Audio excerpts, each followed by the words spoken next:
Hi, my name is Zaida, and today I will be interviewing retired naval officer and CEO of a hot new startup, ROR. Thank you for coming in for the interview. You bet. It's really nice to be able to have this opportunity to do this interview. So you retired from the Navy. That's correct. Can you give me a brief summary of your time served? Absolutely. Let's see. So I joined the Navy in 2001. I enlisted. I would have been pre 9/11, and I enlisted. Made it out to Lemoore, California. Got involved in F-18s. So I became an F-18 hydraulic and structural mechanic. I did that job for several years, about 12 and a half years, made it to the rank of E7. Then at that point I was approached by some officers and asked if I would apply to be a Mustang. So that's what I did. So the last 10 years of my service I spent as an LDO in the Navy. So I retired as a naval officer. During that time, 6 combat deployments, all related to anti-terrorism, all spent the majority of the time in the Middle East and or Southeast Asia. But one of the main targets, that we have to, be concerned about is terrorism around the world. They're just as dangerous. Terrorists are just as dangerous as China, Russia, North Korea. So they can cause havoc. Sorry. They went dark. Yeah. The last 2 deployments I did were extended deployments, very long during COVID. So during that time, I was also deployed. Then I retired recently this year, and I'm glad to be here. We are glad to have you here. In this class, we did a little bit of reading, and there was some articles discussing how we should extend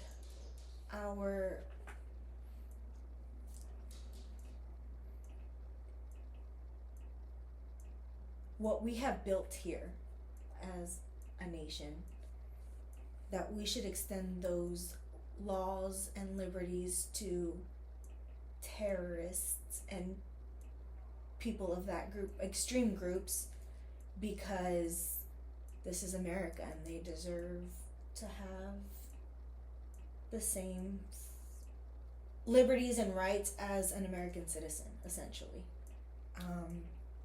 And I have one of the quotes here from one of the articles. It says, "Our protection of civil liberties and freedoms sets us apart from other countries.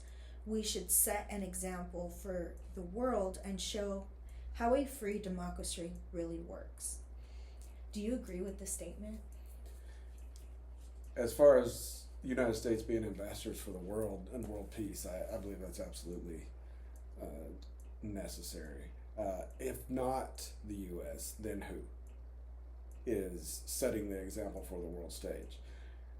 Admittedly, the United States does not always set the right example, but the foundation of the United States is something that can be carried to other nations.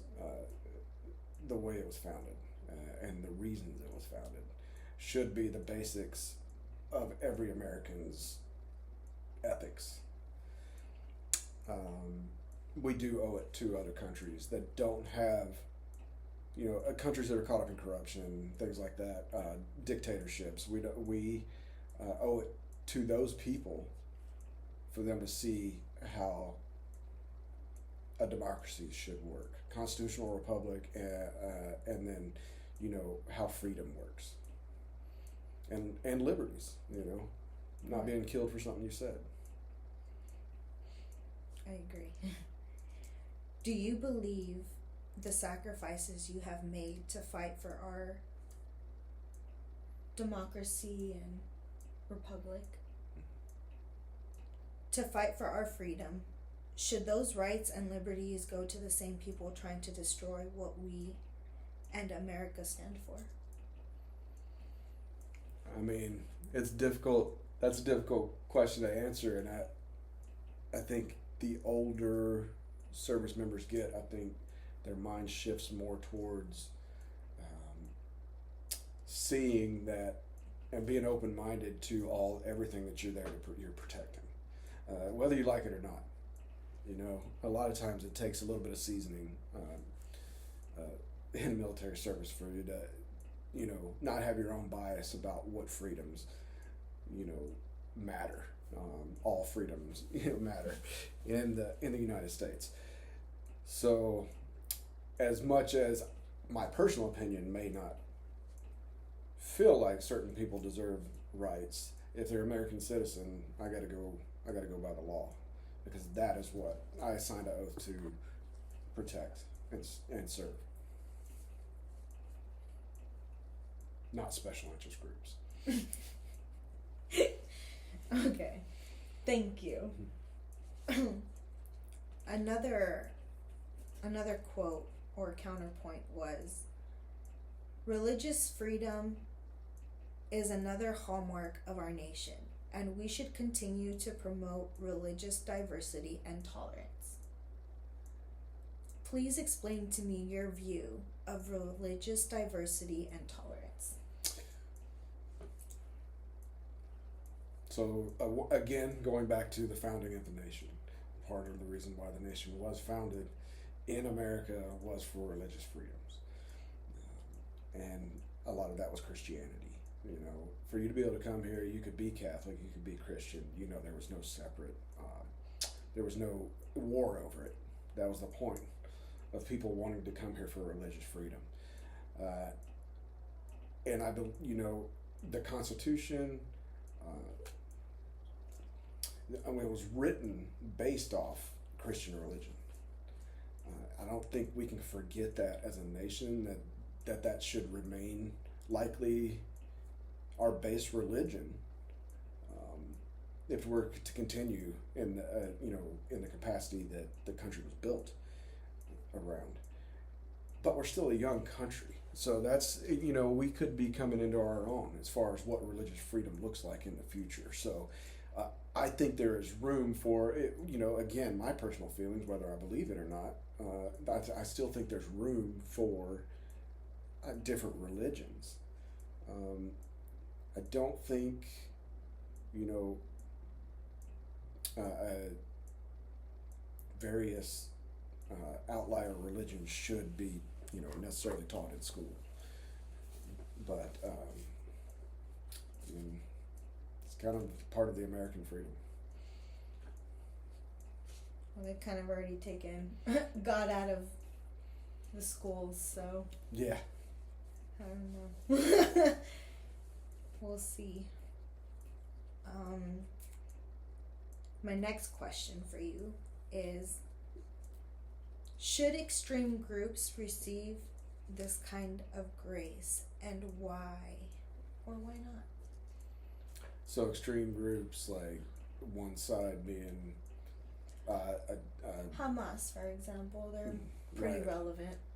or ISIS or Al Qaeda cell, yes. you know, in the United States, Yes. or do you mean outside the United States? No, I mean in the United States. Should these people receive, for example, if we capture one of them and they're in our prison system, kind of like what we're seeing with the gangs and what happened to the nursing student, you know, should he receive the same rights, the same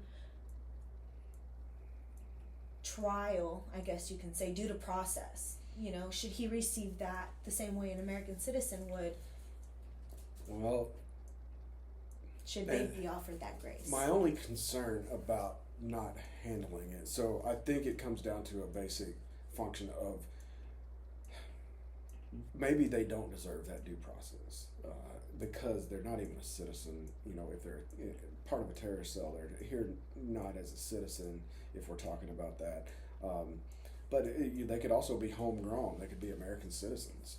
So, but if you're deemed part of a terrorist group, I think the government can go a long ways, adding a couple more groups to terror watch lists. I think hopefully we see that in the future more.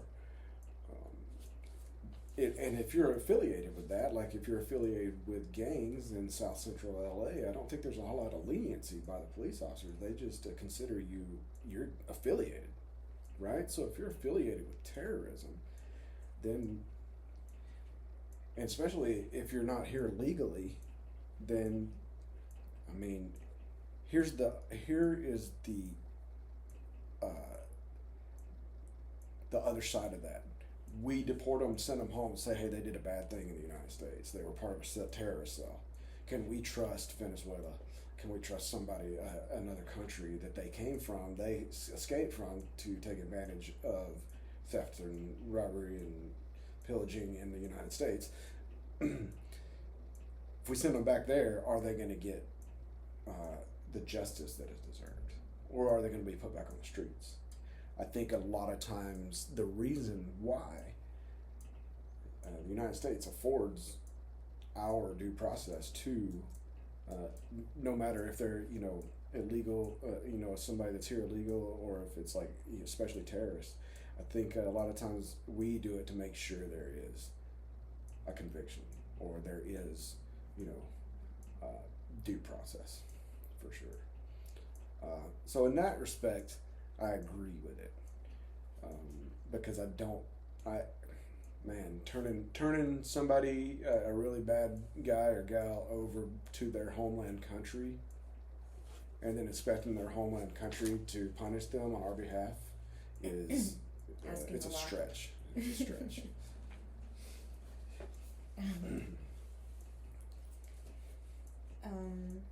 My next question related to that quote is, where should the line for tolerance be drawn?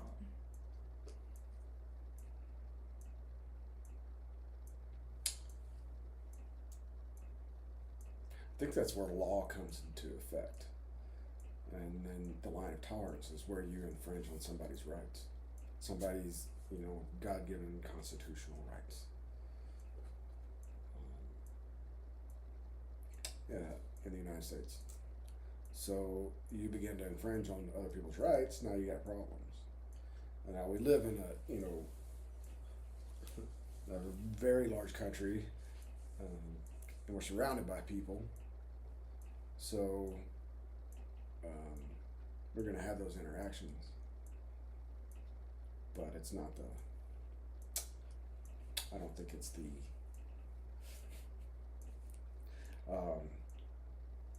end all and be all. Thank you. Mm-hmm. Here is another quote that I pulled. In this perspective, they're arguing why we shouldn't offer those liberties to people in those extreme groups. And the quote says, some people argue religions that teach Islam are breeding grounds for terrorists and should be closed down in this country. Now, I, for one, think that's a bit extreme. A little bit. And that was my question to you. Like, what are your thoughts about that kind of quote and people who think like that? I think they could do with a little bit of looking into Islam as a religion. No. I think they could. Oh. Sorry. I think they could do with looking into a little bit of Islam as a religion. So when we're talking about extreme terrorism, if it's generates from the Middle East, or a cell in the U.S. that is generated through the Middle East,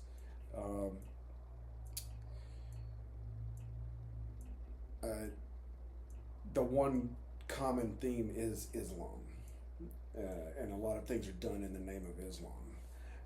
However, you can't look at the entire Islamic religion like that. You have to look at what Islam calls extremist radical cult, like a separate faction of Islam that is radical beyond what the Quran teaches. Now, that's a whole nother debate. What the Quran teaches compared to what the difference between radical Islam. But I think that the majority of terrorism done in the name of Islam involves radical extremist groups that are around the religion of Islam. So that, in my experience, has what I've spent the majority of my career fighting. Is Al Qaeda, ISIS, terrorists, pirates, but and they seem to always be involved with extremist groups. They identify themselves that way. Right. So you've actually seen and interacted with what majority of Americans only read about. Correct. So you get actual insight and. It's eye opening. The Middle East, spending some time in the Middle East is eye opening. Just culture. I would say you go to any other country, whether it's in Asia, India, or Australia or the Middle East, you're gonna find different customs and traditions. I think it's a real eye opener going to the Middle East and seeing, especially if you're there during Ramadan, and you see how quiet everything is. Because they don't have, they don't allow people to drink or anything like that during that time. So, it's very eye opening, and one thing I can say about all the deployments I've done, whether they be Western Pacific, or the Indian Ocean, the Arabian Gulf, I've always been glad to come back to the U.S. Even if I stopped in Australia, so I've always been glad to get back to the U.S. There's nothing like it. Nothing like home. That's right. My next question was, some American citizens practice Islam, but wouldn't this be an infringement on their constitutional right as well? I know we kind of talked about that a little bit. Yeah, I think that's part of it. That's a huge part of it, because we just talked about people's right to freedom of religion, right? Right. So how could we say that Islam is? So that's why I think it takes a deeper look into it. Maybe you just read into it a little bit and find out that maybe it's not all of Islam, that makes you that wishes you ill. Right. Maybe it's extreme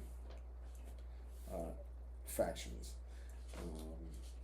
Maybe it's all yet to be seen. But that goes for any religion. Right. Right? No, right. Do you think there can be a balance between freedom and security?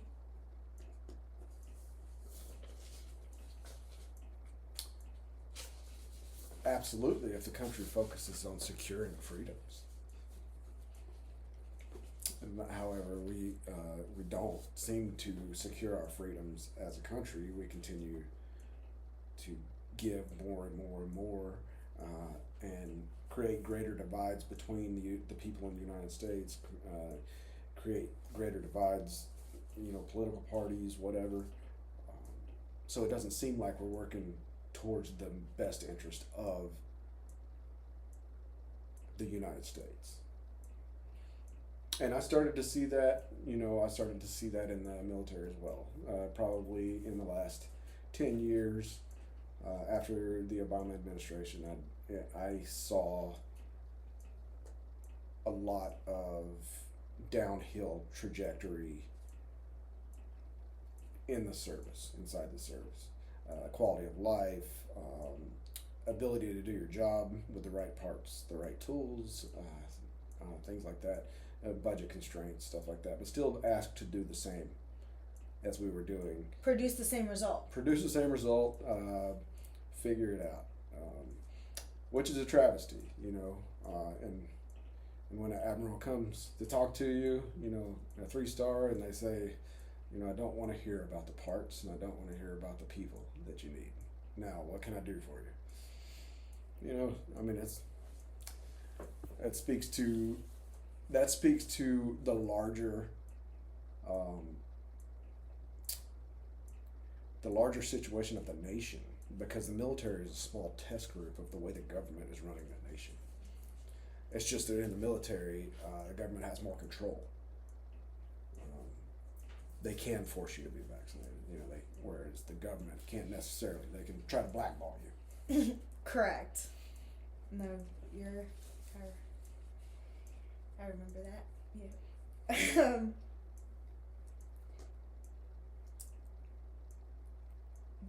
Sorry, let me just.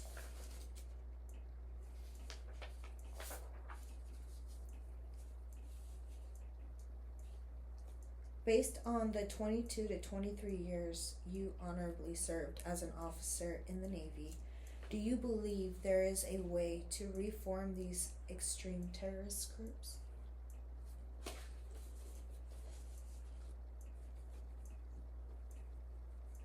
No, because we've tried it. We've tried it. We tried it and tried it and tried it.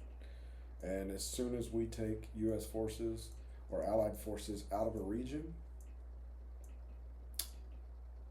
it grows like a weed.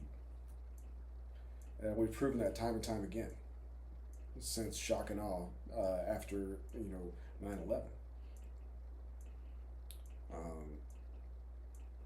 No. What seems to help is, and we've even tried to, we've even gone in and trained the nation's soldiers and stuff, using U.S. tactics and stuff, teaching them how to be better soldiers, to be more effective in their jobs. And they just either get taken over, or there's so much corruption when the U.S. pulls out that terrorists just immediately take back over, and then it's even worse usually on that community. We've learned that lesson time and time again. So I don't think reforming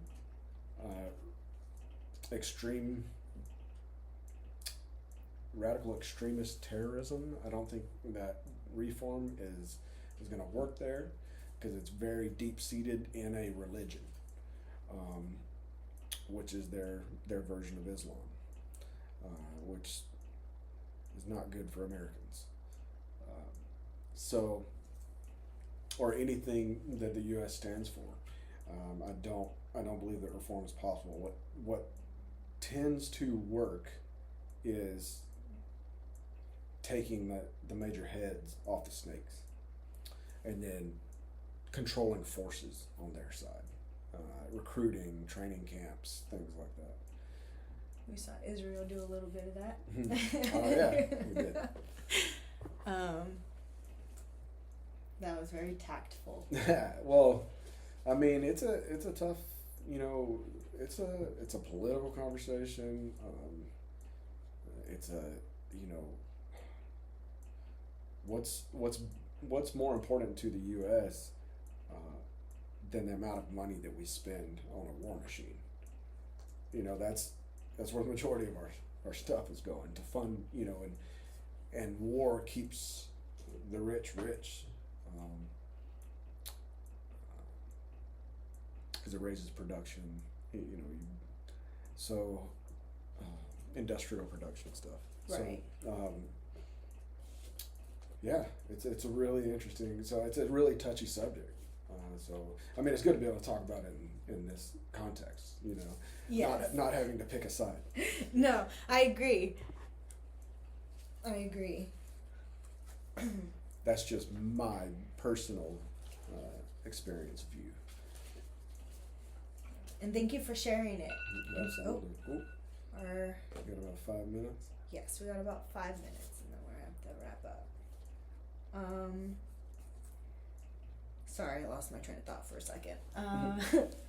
We were talking about groups, or sorry, our last statement. Okay, we'll move on. Sorry.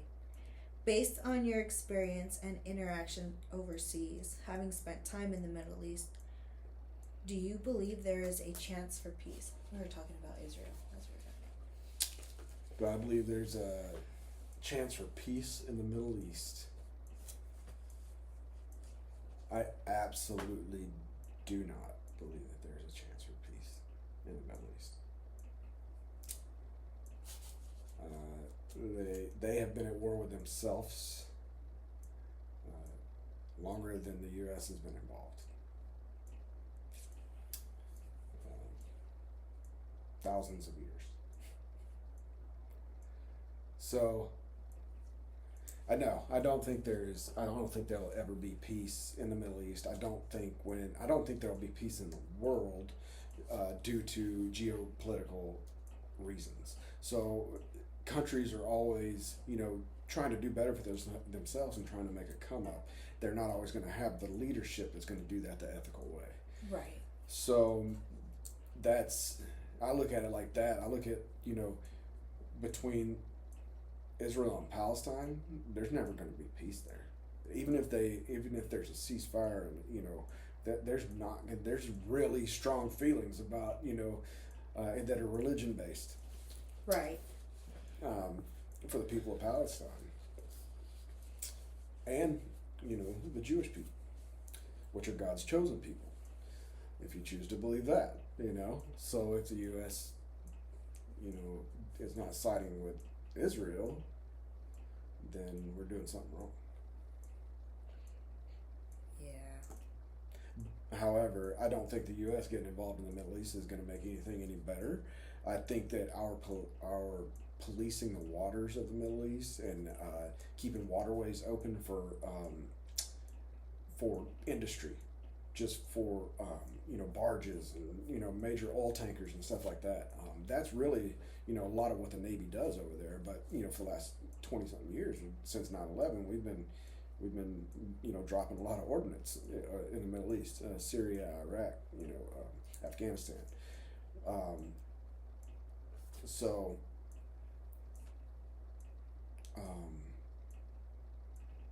Yeah, it's hard to say, that there would ever be peace. I couldn't expect there to be peace in the world with countries wanting to jock for power, and our biggest threats by far, number one's China. We'll say and then you can throw Russia and North Korea in there as far as just crazy factor and data stealing, and then global terrorism. Right. It's going to be one, but that's not a country. That's all over. It's religious sects or organizations founded on principles of religious sects that are extreme. That's an interesting perspective. I never looked at it like that. So. Yeah, you can't. That's like the one of the worst things to have a war against, like this. So we've, recently, in the last 2 years, the war on terror ended, which is the global war on terror, which, a lot of Americans don't know we were involved in. They think that we have not been in a combat zone. I've been in combat zones every time I've been deployed and doing work. Because we were in a campaign, not a war. There's really no difference. Like Congress has to declare war. Right. The president can start a campaign. So we do a lot of Campaigning. unofficial official business. Yes. Our government is known for that. I believe people tend to forget these extreme groups do not have remorse. They do not share the same values, morals, and ethics as we do in America. People who have never traveled to those parts of the world or have never interacted with people from these extreme groups tend to think we should not be vigilant or concerned. How can we educate the American people on not extending grace to these extreme terrorist groups? We can't allow it. Anything to do or affiliated with terrorist, organization should not be. Should always be looked at as a threat. Shall be looked at as a threat. Right. Because, like we talked about, it's not going to be reformed. Oh, we're all better now. We're not. We don't feel so much like we want to kill Americans anymore. All right, and then America's like, okay, buddy. Right. Come. Right. Well, we saw that when the Haitians migrated here to America, and their ethics or their morals are not the same as ours. Their customs are not the same as ours. And I think yes, that is true. That would be true for anybody moving out of a third world country, whether you're in the Dominican, whether you're in Egypt, wherever, and you're moving to the United States, you're not going to be used to it. So I think there's a learning curve for a lot of people. But yeah, when you're that far out and you practice witchcraft and stuff like that, I don't know. And then you come here illegally, so you're not naturalized into the United States. Right. That's difficult. Here we are back on, illegal immigration. No, I'm sorry. I wasn't. Well, only because some of the actions that these people performed could be viewed as acts of terrorism. So that's the only reason why I bring it up. It's not to symbolize. Especially when you're talking about, Trinidad or Agua, or you're talking about a Venezuelan prison gang, that's rampant in 13 states now. Right. So, you've got, at some point, we're going to have to declare them a terrorist organization, and then I believe, that's when you can use more force against them. You can probably, not saying to use the military against the people of the United States, because I know a lot of service members would have problems with that, following that order. But you may be able to certain resources you can put towards it now that you've declared them a terrorist organization. You have more availability and more resources you can push that way. Right. So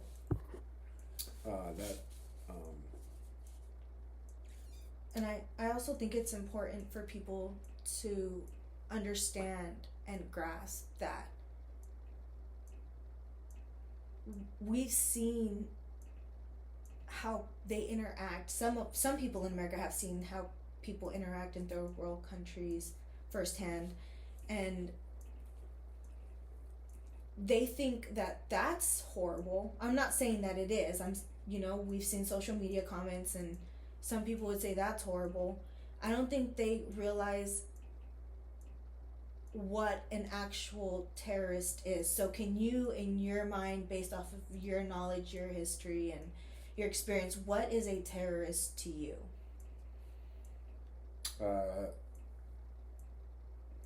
Terrorists to me are well-financed,